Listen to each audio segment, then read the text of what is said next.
COVID is critical because this is what convinces people to accept, to legitimize total biometric surveillance.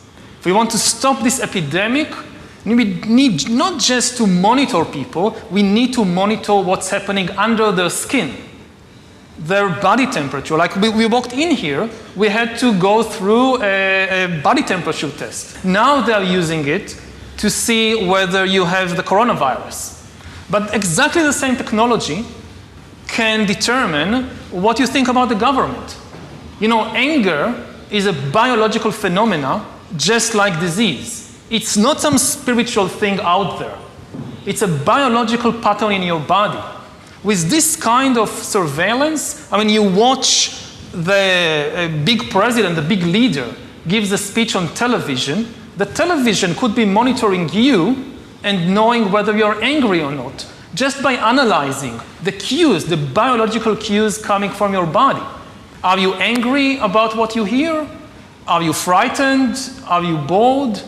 This is the kind of power that Stalin didn't have. You know, when Stalin gave a speech, everybody, of course, clapped their hand and smiled.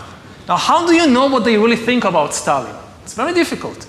You can't have a KGB agent following everybody all the time. Even if you do it, he's just watching your outside behavior. He doesn't really know what's happening in your mind. But in 10 years, the future Stalins of the 21st century, they could be watching the minds, the brains of all the population all the time, and also they will have the computing power to analyze all that.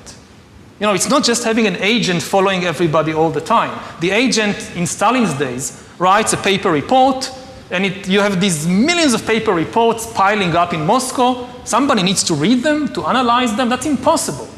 Now you don't need human agents. You don't need human analyzers. You just have a lot of sensors and an AI which analyzes it, and that's it. You have the worst totalitarian regime in history.